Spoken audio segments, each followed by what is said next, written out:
Bismillahirrahmanirrahim. Assalomu alaykum birodar azizlar, assalomu alaykum. Mana Xudoga ming qatla shukr. Mana quyosh panelimiz batareya bilan ishga tushdi. Bu batareya nima o'zi?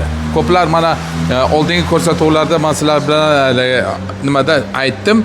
Batareya bu hovuz, misol bir hovuz bo'lsa, shu hovuzga kelgan suvi to'planib turadi. To'plangan hovuzdan esa olib ishlatsa bo'ladigan bir oddiy narsa. Demak, do'stlar, mana shu hovuzni ishga tushirish uchun anchagina qiynaldik. Bunisi u deydi, bunisi bu deydi. U quyosh panelini o'rnatganlar aslo bundan xabarimiz yo'q. Chunki elektromobillarning batareyasini biz o'rnatib ko'rmaganmiz. Men aytdim, shogirdim o'rnatib beradi. Buni nima qilsa, mana biz balansировкасini qilamiz.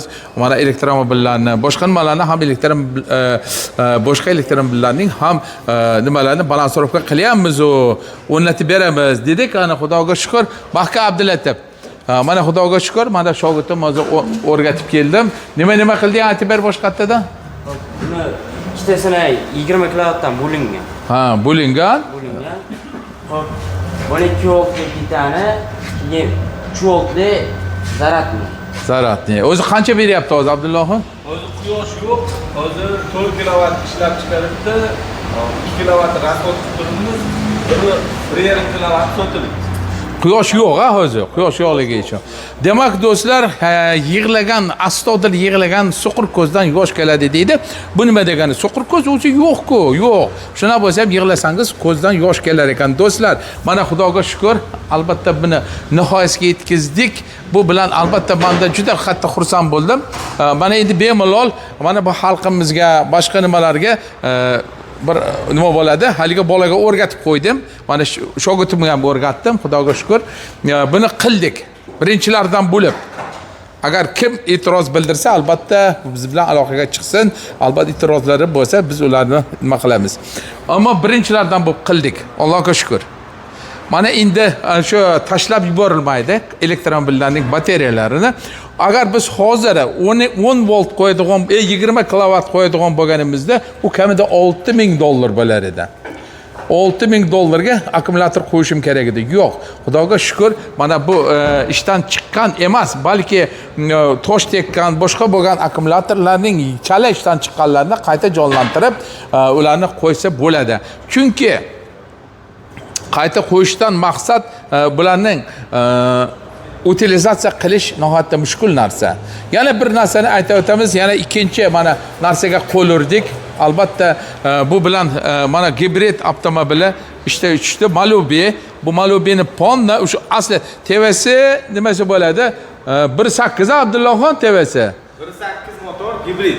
1.8 motor gibrid bo'ladi. Endi Malubini motorida endi o'zi ko'zib 1.8 Lacetti o'zi. Hozir buni Ponna gibrid sistemasini yo'q, ходовой sistemasi hamma yo'g'ini ko'chirilgan. Kompyuterchilar hammasini biz qildik. Ulug'bek mana ходовой chaslarini qildingiz. Bu yaroqliligi qanaqa bo'ladi? 1.8 dan mustahkamroqmi yo nima kuchsizroq bo'ladimi? Qanaqa bo'ladi bu? Qara, buni ходовой sistemasi. Ha. Zavodskoy bo'lgan, zavod bo'lgan, ya'ni razval chiqadi, balon yemaydi. Sistemasi motorga javob beradi. Demak, bu Amerika uchun ishlab chiqarilgan gibrid Malubi, o'sha birinchilardan qator ishlab chiqarilgan. Hozir bu avtomobil ham tok bilan yuradi, ham benzin bilan. To'ppa-to'g'ri. Endi davom etamiz do'stlar. Mana hozir bularni akkumulyatorini ko'rsat. Mana akkumulyator qo'yildi, bu yuqori kuchlanishdagi akkumulyator. Akkumulyatordan chiqishda 300 volt. 300 volt. 300 volt.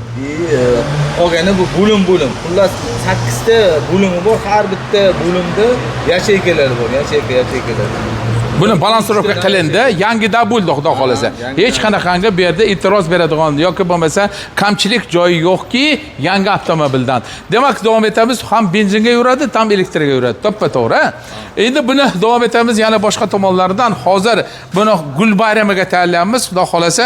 Mana bolalarimiz mana ish jarayoni, ham o'quv mashg'uloti. Mana bolalarimiz o'rganyapti bunga. Abdulatif ko'p mana batareya ulaydigan nimamiz. Mana bu esa qayna Muhammadjon. Mana Muhammadjon bu asli tandirchi bu. Meni hamkasbim, men ham tandir qilganman yoshligimda. Meni hamkasbim. Bu akkumulyatorlarni balansировка qilish bo'yicha eng yaxshi mutaxassisimiz. Mana xudo xolasa akkumulyator holati qanaqa bo'ldi Muhammadjon? Qoniqarli, ha? Tenjani sog' bo'lsin. Demak, mana shu shogirdlarimizni mana shu holatlarda mana tarbiyalab borar ekanmiz. Biz uchun nihoyatda quvonarli, quvonchli hol. Abdullohxon o'zi yuradimi bu? Yurg'izib chiqaylik, men bir ko'raychi.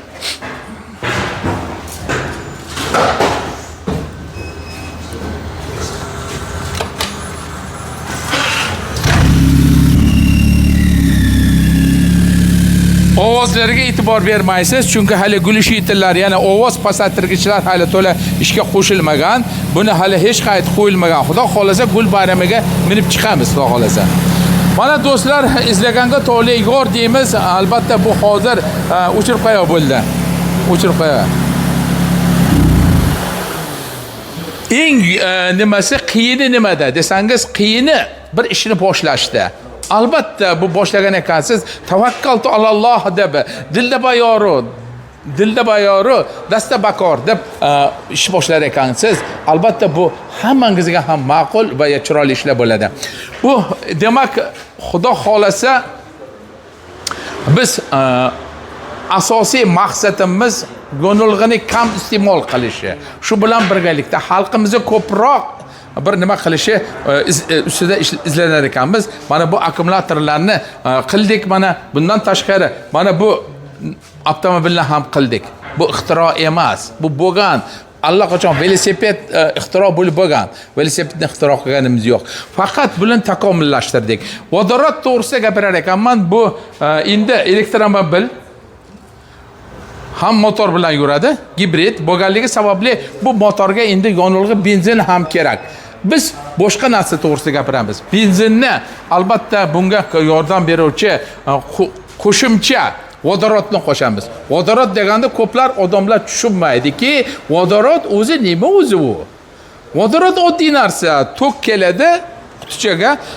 Qutichidagi xuddi akkumulyatorlar singan plastinkalar bor. Plastinkalardan chiqqan o'sha inersiya nimani, kuchi o'sha nimani xuddi gazlangan singarin gaz chiqaradi. Ana shu gaz vodorod bo'lib yonadi do'stlar. Bu nima o'zi bu? Yana qayta bor aytaman. Juda oddiy narsa. Misol pajarni moshinalar o't ketgan joyga hech qachon ba'zi bir haddan tashqari katta o't yongan joyga suv sepmaydilar. Suv naborot alangalantiradi, yonishni kuchaytiradi xolos. Demak do'stlar, xuddi shuni singarin avtomobilning ichidagi yonayotgan gazning iqtisod bo'lishi uchun albatta bu katta yordam beradi. Hozir vodorod. Shuning uchun biz vodorod reaktorini albatta bunga o'rnatamiz. Xudo xolasa duo qilib turasizlar. Bu bilan bolalarimizni o'quv mashg'uloti bo'ladi hamda bolalarimizga mana shunday nimani ustida yana bir qiziqarli masala to'g'risida ishlayapmiz. Mana bu katyol, Vaylan degan katyol, nemis katyoli. Bu katyol kondensat bilan ishlaydi, hech qanaqa tutun chiqarmaydi. Mana shu kondensat bilan ishlaydigan nimamizga albatta biz vodorod ulamoqchimiz. Xudo xolasa duo qilib tursani, albatta bu bir ajoyib nima borda, gap bor. Benjaminmi, haliga pulda rasm bormi? Benjaminmi? Nimaniki? Amerikaniki. Bir gapi bor ekan shu. Amerikani nima boshlig'ini aytar ekanki, "Sen Amerika uchun nima qilding?" derkan. Biz ham aytamiz, "O'zbekiston uchun nima qildik?" Men aytaman, arg'amchiga qil-quvvat.